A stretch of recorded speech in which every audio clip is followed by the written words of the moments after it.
Hare Krishna. Don't imagine good feelings. Realize that there is so much to feel good about. Some people, actually, we all want to feel good. And for this, some people imagine some things that make them feel good. For example, they may imagine a very peaceful natural scenery. Think of some mountains, think of some breeze, think of some blue sky, think of bird chirp, and feel peaceful.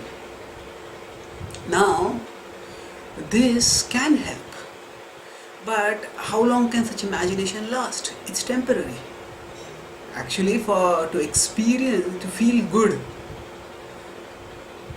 to feel loved, to feel protected, to feel satisfied, this is our natural spiritual state. Now, we are souls and we are parts of Krishna and we are meant to rejoice in eternal spiritual pure love for Krishna. So, Krishna is all powerful. So when we are connected with Him, we feel protected. Krishna is all attractive. Krishna is also when we become attracted, when we are in love with Him, we feel satisfied. Krishna is all beautiful, all attractive. So that makes us feel satisfied. And He's all loving. So loving Him makes us feel satisfied. So in this way, actually, Krishna is always our greatest. So when we love Krishna, naturally we feel good constantly, eternally. Now, so to access all these feelings, we need to become purified. The Bhagavad-gita 6.28 states, Yunjanevam sadatmanam yogi vigata kalmashaha sukhena brahma samsparsham atyantam sukham ashnute. Yunjanevam sadatmanam. That when those who constantly practice yoga, evam sadatmanam, yogi vigata kalmashaha, the yogis become free from all impurities.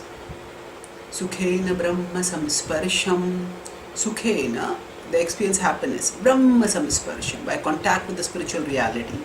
And Krishna, as the Gita later will state, Krishna is Param Brahma. He is the highest manifestation of Brahma. So, when there is contact with Krishna, then what happens? Atyantam sukham ashnute, one experiences the highest happiness. Actually, the feeling, when we feel protected, when we feel satisfied, when we feel loved, essentially we feel happy. All these good feelings culminate in happiness. So now, the Bhagavad-gita says, what do we have to do for this?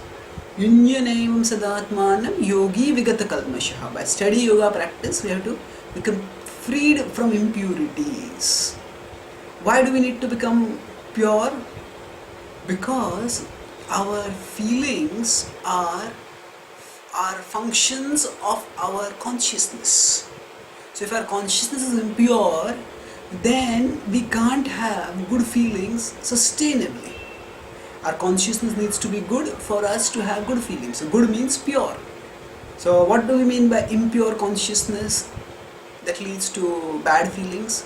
Impure consciousness means consciousness that is attracted to worldly things other than Krishna, things that make us forget Krishna and take us away from Krishna. So now attachment to worldly things causes us to become inundated by negative feelings such as insecurity and inadequacy.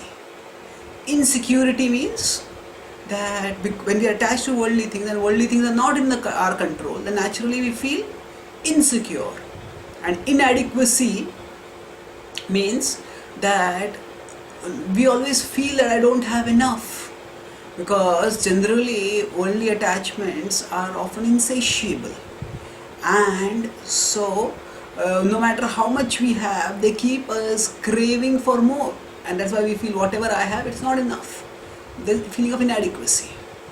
Now, if while having such impurities in our heart, we want to feel good, and we do some visualization, some imagination for feeling good, that may make us feel temporarily good, but it's not actually it's not actually a real solution. It's like a patient who is sick imagining to be healthy.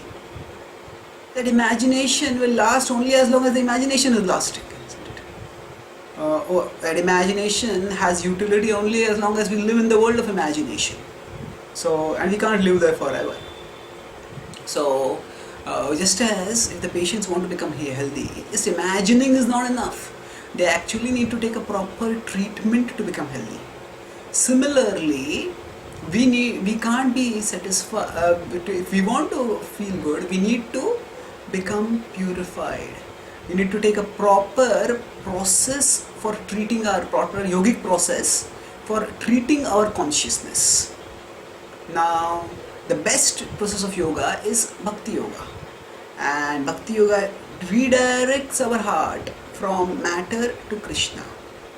And as we practice bhakti yoga, we realize that there is so much to feel good about. What are the things? Now, Krishna's all attractiveness, Krishna's all attractiveness, Krishna's omnipotence, Krishna's benevolence, his merciful nature, then Krishna's unfailing love for us, and the potency of bhakti yoga to elevate all of us, to purify us, whatever be our impurities. When we realize all these spiritual gifts and assets that beckon us, that await us, then we naturally feel good about ourselves. We naturally feel good, and we practice the process of bhakti wholeheartedly and rise to a level where those good feelings become constant, perennial, natural, ecstatic. Thank you. Hare Krishna.